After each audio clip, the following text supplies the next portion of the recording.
Britain and this Labour government are, in my view, experimenting with children's genitalia. We are going to give puberty blockers to hundreds of children, and there is no minimum age. Most likely, some will be about 10 years old. Now, I think this is child abuse. It is disgusting, and when it goes wrong, people need to be prosecuted. And I know what you're thinking.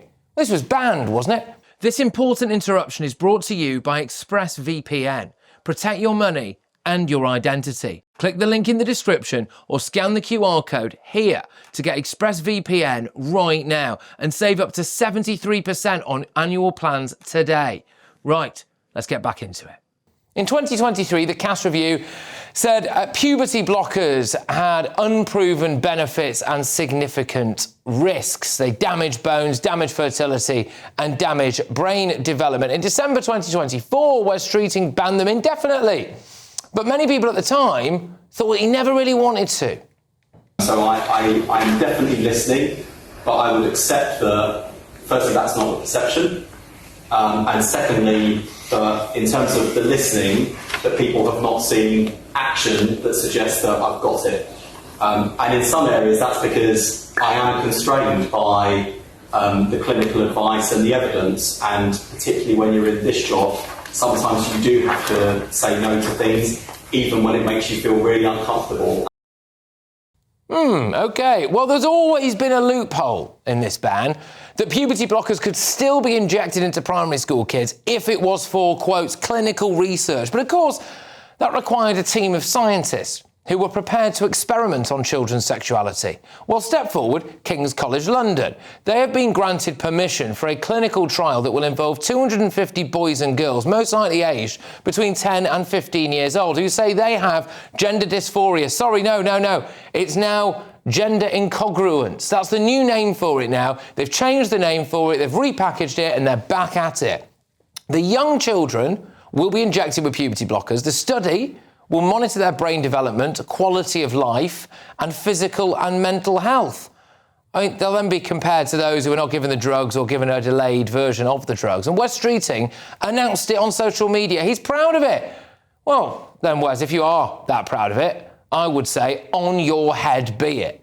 The study will cost you, the taxpayer, 10.7 million quid. Do you want to pay for primary school children to be experimented on? Because I don't. Experimentation was done before. Studies by 2 clinics found that children who were given puberty blockers had no change to their psychological functioning. So what does that really mean?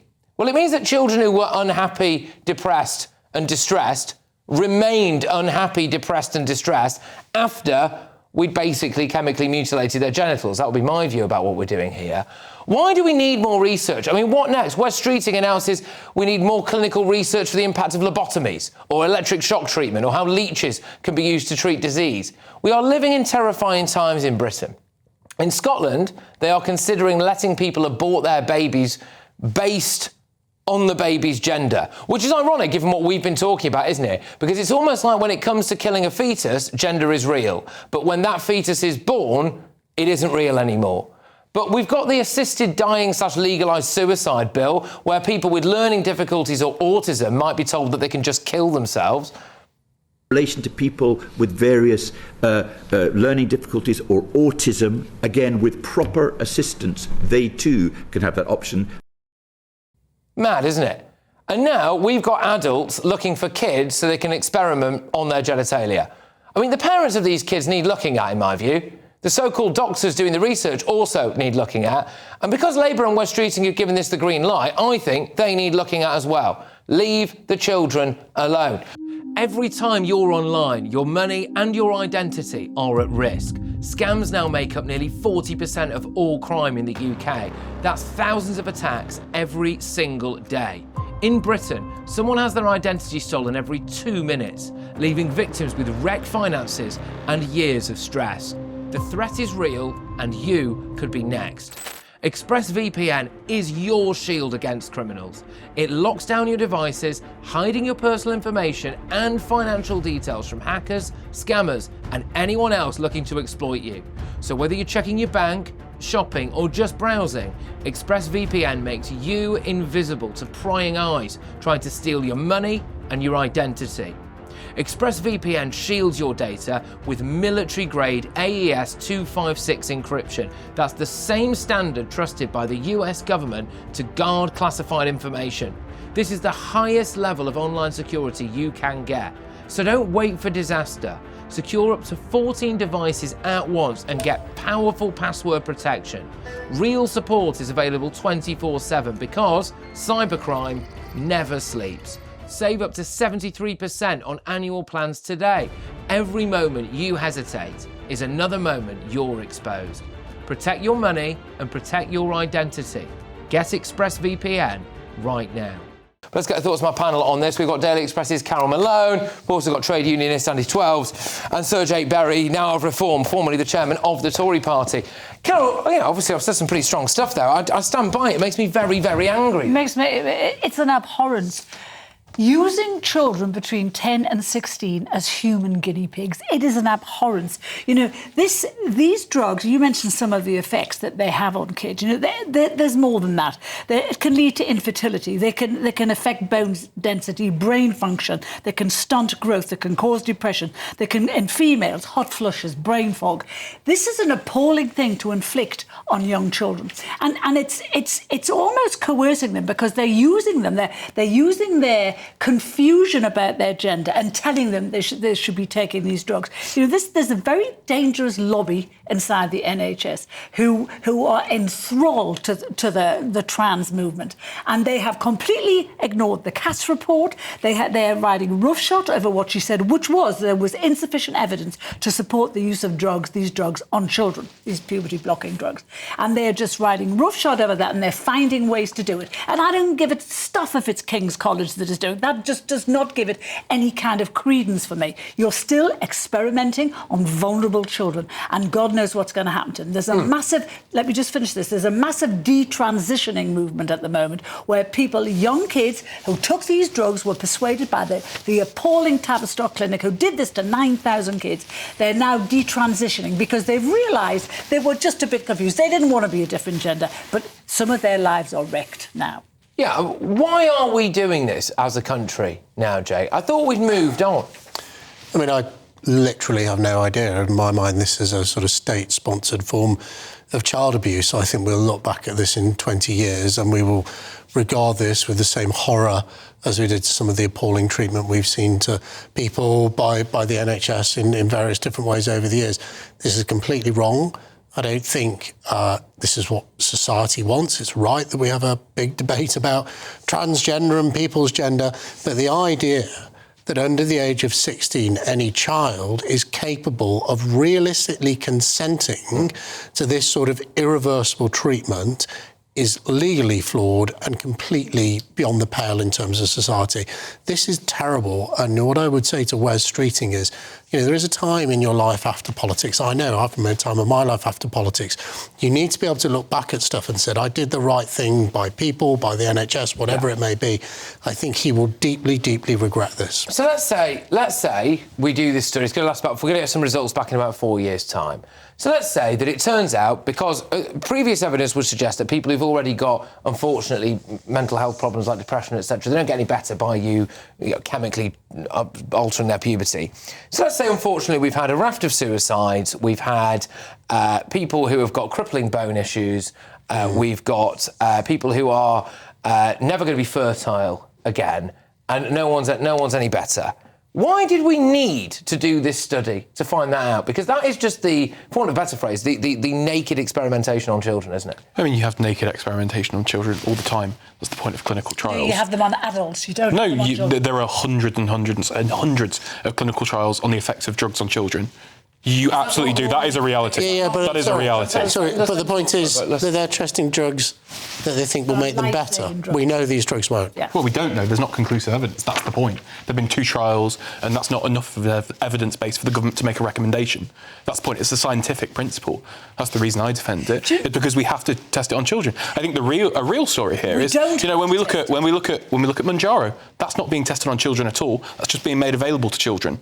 That's a real scandal that we're not testing it on children before we roll it out. This is what 220. Is it how many people is it? 200? Is it 220? Carol, I let you talk. Please, can you let me talk, Carol? No, because you're talking about a drug that I know about, and Mounjaro has. You did interrupt me, Carol. You had your turn to talk. Mounjaro is used for diabetes, so it has been tested thoroughly. Well, not on children. There's been no trial on children. They just offered it to children.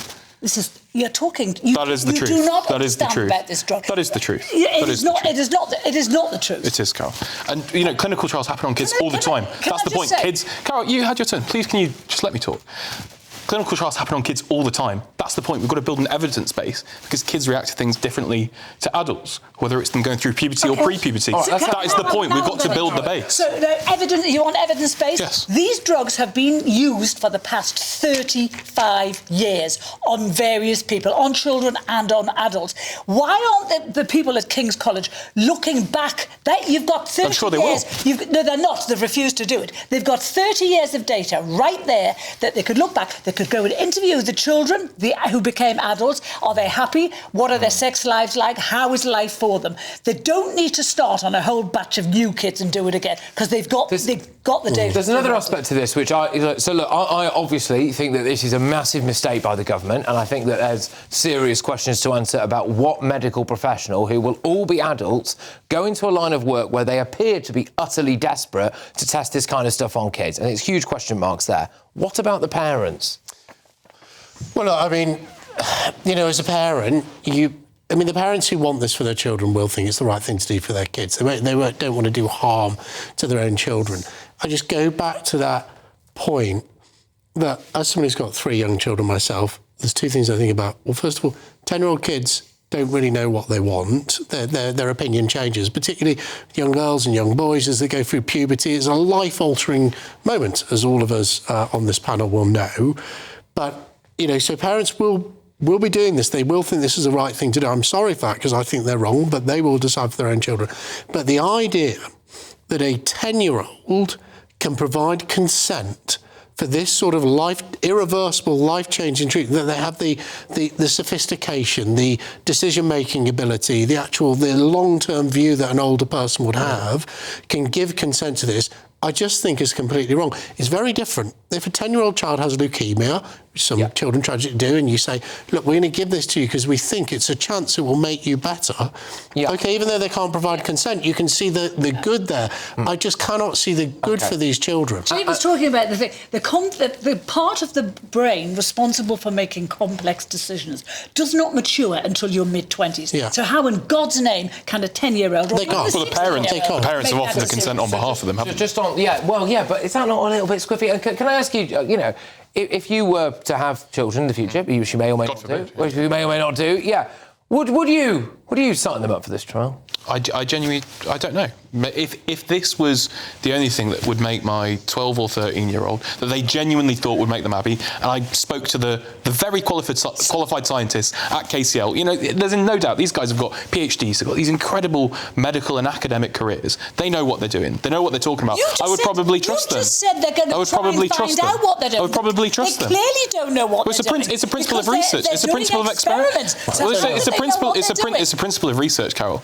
We'd never make any innovations ever if you go, we're not going to do it because we don't know what it'll do. You also just said you would ask your child if I'd consider lots of things. Know if it's going to Carol, I'd consider lots of things. I would consider, as I'm sure all of these 226 parents, these sets of parents, I'm sure they spoke to their kids. I'm sure they spoke to the academics. They spoke to the scientists. They spoke to relevant people in their lives. Come on. The other downside to this is that we are assuming that all parents are completely compass mentors, and I think that there are a lot of parents out there, and this is purely my view, but there are a lot of parents out there who are desperate to have a very interesting child, someone who's a little bit different, someone who's bought into the kind of absolute woke nonsense of this stuff, and they affirm the children's thing, and it makes those parents feel as though they are more interested. It's a rare day. I actually think you're wrong about that. I think parents will have deeply unhappy children, and they will desperately be seeking a solution. All I would say is, this isn't the solution.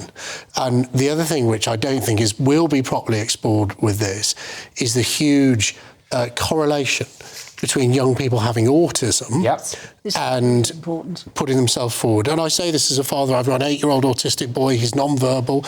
I would be deeply, deeply concerned if, I mean, it'd be hard for him because he doesn't talk, but if he communicated in some way that this is a party wants to go down. I just think there is so much going on here. We don't know enough about it.